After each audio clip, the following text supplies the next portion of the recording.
Welcome to Naresh academy. Union public service commission మరియు Andhra Pradesh public service commission group 1 and group 2 సంబంధించి October 23, 2023 తేదీ సంబంధించి the Hindu, Eenadu, Sakshi news paper వచ్చిన important articles సమగ్ర విశ్లేషణ తెలుగులో ఈ వీడియోలో చూద్దాం. Question number 1. Q1.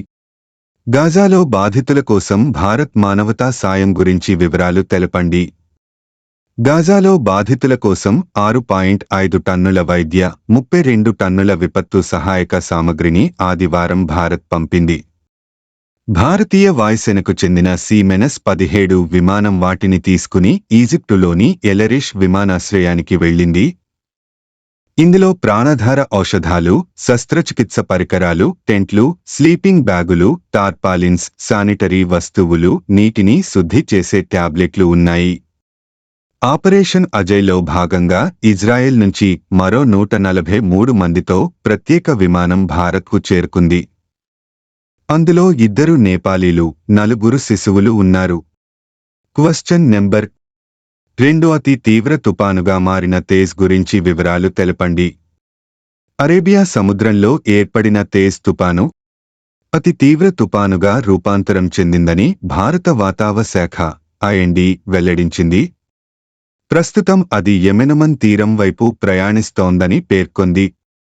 దీని ప్రభావంలో మంగళవారం యెమెన్, ఒమన్ తీరాల వద్ద 140 కి.మీ. వేగంతో బలమైన గాలులు వీస్తాయని తెలిపింది. మరోవైపు పశ్చిమ మధ్య బంగాళాఖాతంలో పీడనం కొనసాగుతోందని, ఇది సోమవారానికి మరింత తీవ్రతను సంతరించుకుంటుందని IMD వెల్లడించింది.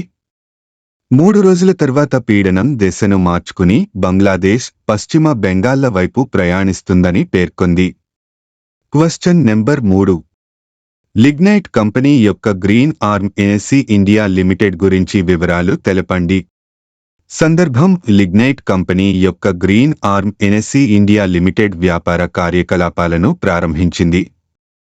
బొగ్గు మంత్రిత్వ శాఖ ఆధ్వర్యంలోని నవరత్న కేంద్ర ప్రభుత్వ రంగ సంస్థ అయిన ఎన్ఎల్సీ ఇండియా లిమిటెడ్ అన్ని పునరుత్పాదక ఇంధన కార్యక్రమాలను చేపట్టడంపై ప్రత్యేకంగా దృష్టి సారించి పూర్తిగా యాజమాన్యంలోని అనుబంధ సంస్థ NLC India green energy limited నిజెల్ ను ఏర్పాటు చేసింది.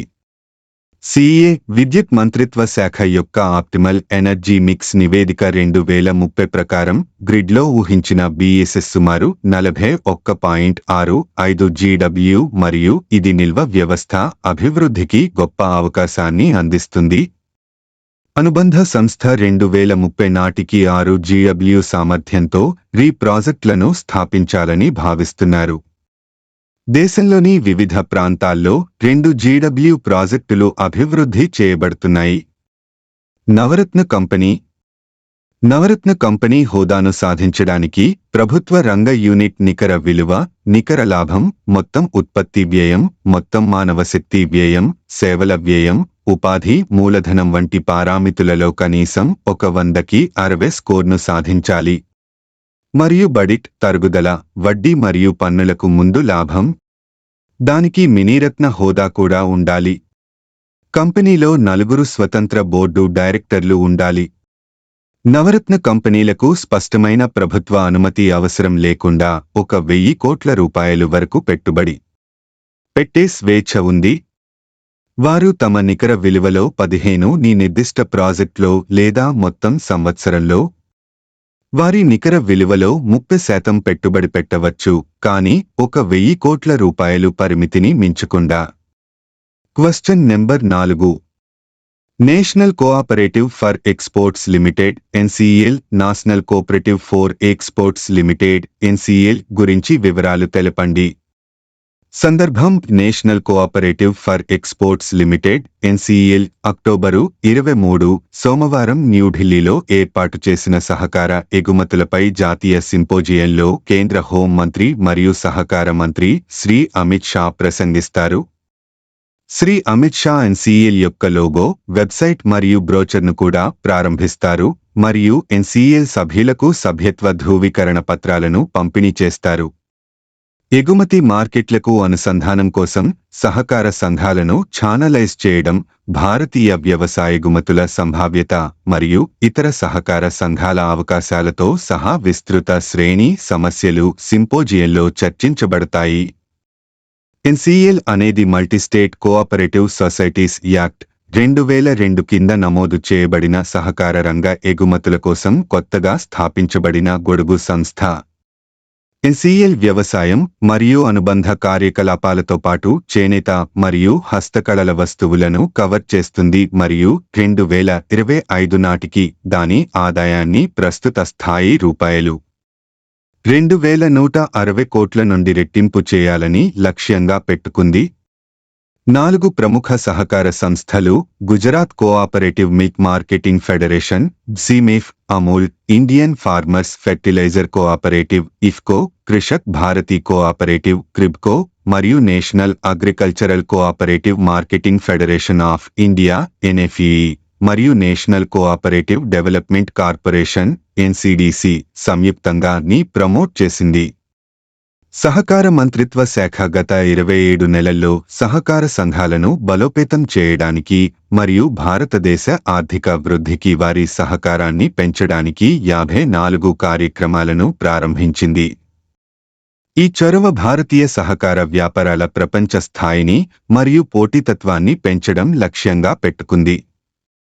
సహకార్ సే సమృద్ధి సహకార సంస్థల ద్వారా శ్రేయస్సు కోసం ప్రధానమంత్రి దార్శనికతను సాధించడం మంత్రిత్వ శాఖ ప్రయత్నాల లక్ష్యం.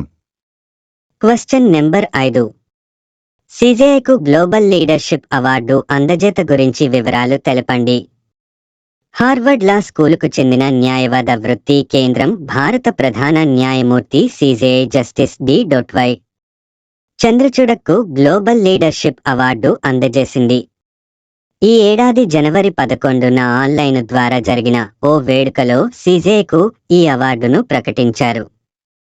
హార్వర్డ్ లా స్కూలులో శనివారం అవార్డు అందుకున్న జస్టిస్ డి.వై. చంద్రచూడ్ విశ్వవిద్యాలయ ప్రొఫెసర్ డేవిడ్ విల్కిన్స్తో పిచ్చాపాటిగా మాట్లాడారు. హార్వర్డ్ లా స్కూలు తన గ్రాడ్యుయేట్ల ప్రోగ్రాం శతాబ్ది ఉత్సవాలు జరుపుకుంటున్న తరుణమిది.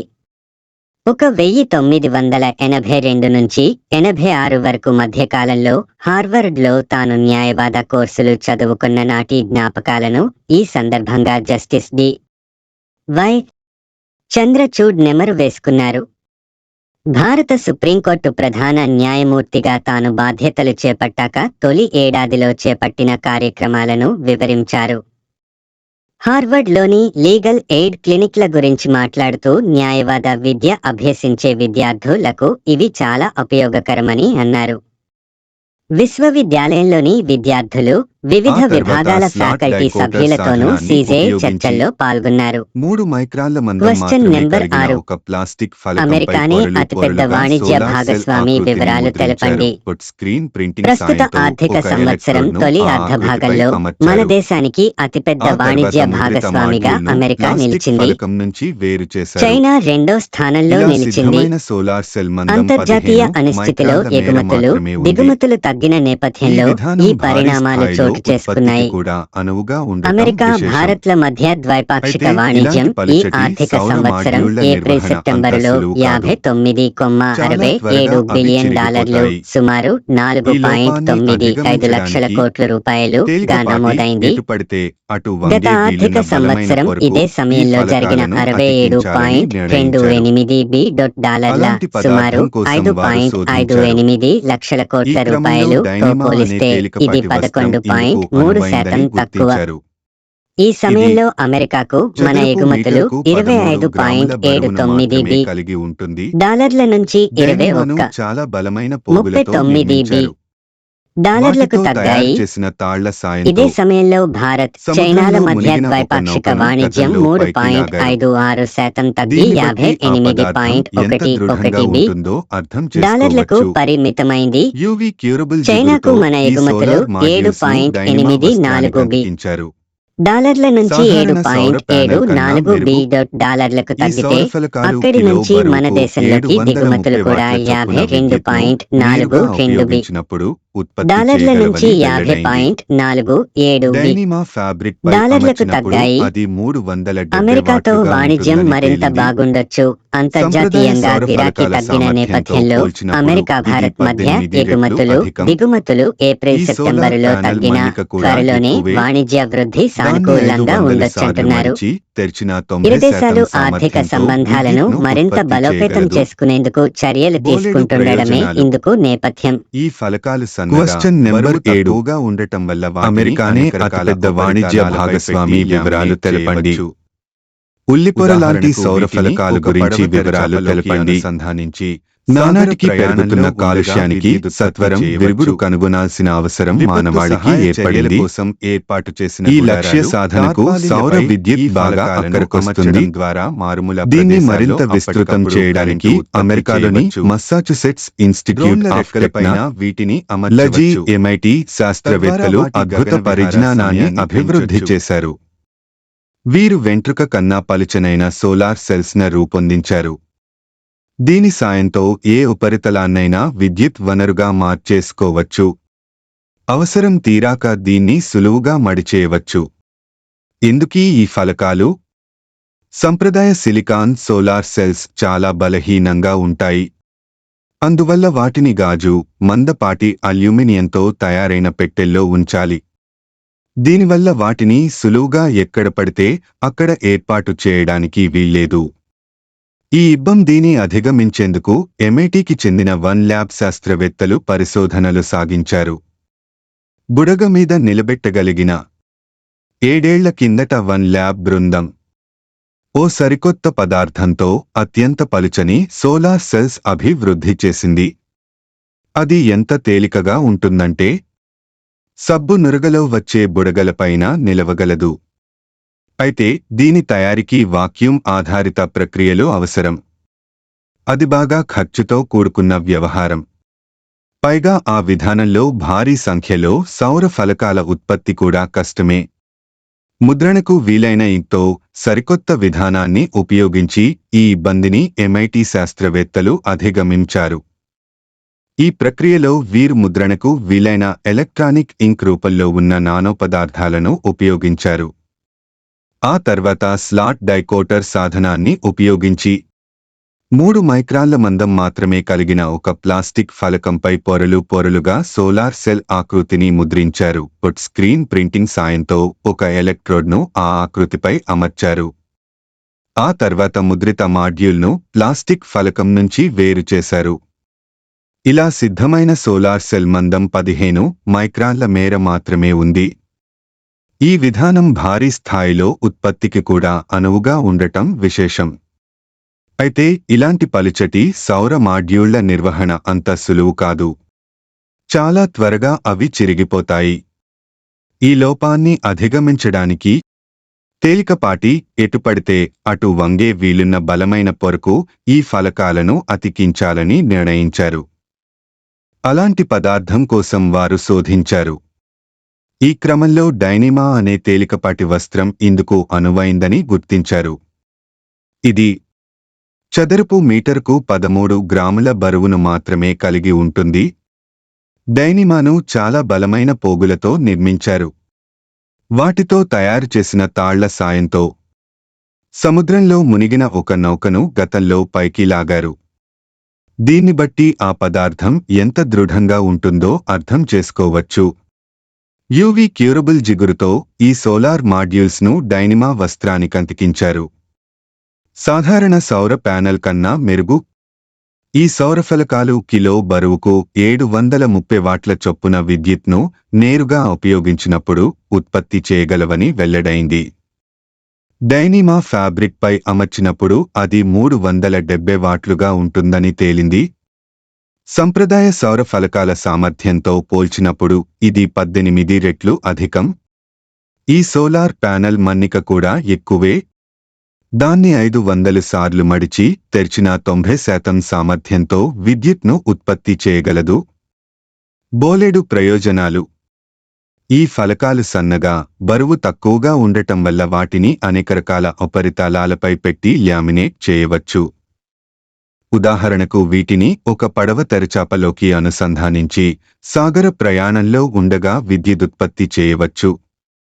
విపత్తు సహాయ చర్యల కోసం ఏర్పాటు చేసిన గుడారాలు, టార్పాలిన్లపై ఈ ఫలకాలను అమర్చడం ద్వారా మారుమూల ప్రదేశాల్లో అప్పటికప్పుడు కరెంటు ఉత్పత్తి చేయవచ్చు.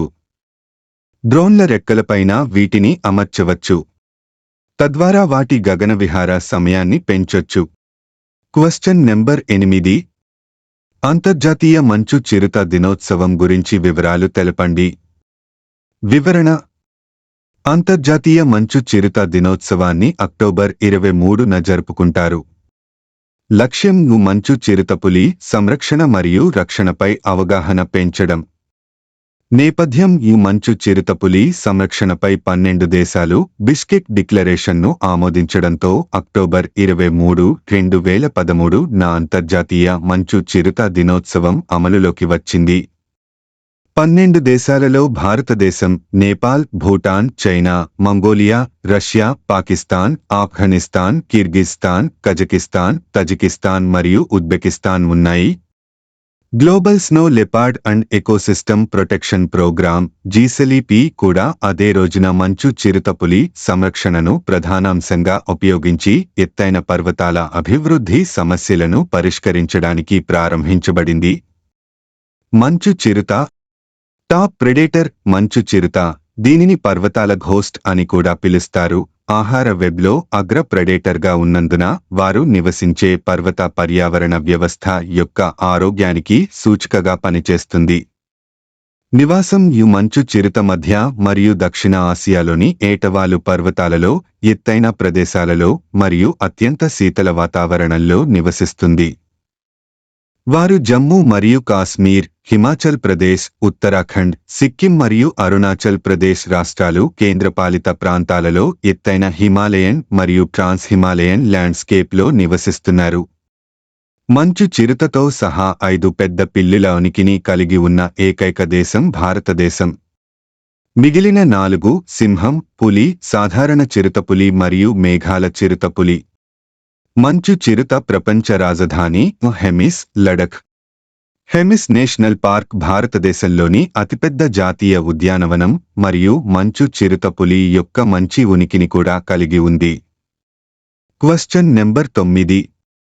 సఫాయి కార్మికులపై జాతీయ సర్వే గురించి వివరాలు తెలపండి. దేశంలో సఫాయి కార్మికుల స్థితిగతులపై సర్వే నిర్వహణకు 3 నెలల్లోపు విధివిధానాలను రూపొందించాలని, ఈ సమగ్ర సర్వే తదుపరి ఏడాదిలోపు పూర్తి కావాలని సుప్రీంకోర్టు ఆదేశాలు జారీ చేసింది. సఫాయి కార్మికులు, షెడ్యూల్డ్ కులాలు, షెడ్యూల్డ్ తెగల జాతీయ కమిషన్లతో పాటు కేంద్ర సామాజిక న్యాయం, సాధికారత మంత్రిత్వ శాఖ కార్యదర్శి సర్వే విధివిధానాల రూపకల్పన బాధ్యతలను స్వీకరించాలని న్యాయమూర్తులు ఆదేశించారు. National legal services authority (NALSA) కూడా ఇందులో భాగం కావాలని సూచించారు. పరిశుద్ధ్య కార్మికుల మాన్యువల్ స్కావెంజర్స్ సంక్షేమానికి తగిన నియమ నిబంధనలు పాటించేలా కేంద్ర, రాష్ట్ర ప్రభుత్వాలను ఆదేశించాలని కోరుతూ దాఖలైన ప్రజా ప్రయోజన వ్యాజ్యం విచారణలో భాగంగా జస్టిస్ ఎస్. రవీంద్ర భట్ పదవీ విరమణకు ముందు జస్టిస్ అరవింద్ కుమార్ల ధర్మాసనం ఈ మేరకు ఉత్తర్వులు జారీ చేసింది. ఈ వృత్తిలో మూతి చెందిన, వికలాంగులుగా మారిన వారి పిల్లల చదువుకు ప్రభుత్వాలు అపకార వేతనాలు ఏర్పాటు చేయాలని కోర్టు పేర్కొంది. బాధిత కుటుంబాలకు ఇచ్చే పరిహారం 30 లక్షల రూపాయలు, మూతి చెందితే నుంచి 10 లక్షల రూపాయలు, వికలాంగులుగా మారితే వరకు ఉండాలని ఆదేశాలు జారీ చేసిన ధర్మాసనం దశలవారీగా మాన్యువల్ స్కావెంజింగ్ నిర్మూలనకు కేంద్ర, రాష్ట్ర ప్రభుత్వాలు చర్యలు తీసుకోవాలని మార్గదర్శకాల్లో పేర్కొంది. ప్లీజ్ లైక్, షేర్, కామెంట్ చేయండి మరియు subscribe my YouTube channel @NareshAcademy 5509. Thank you one and all.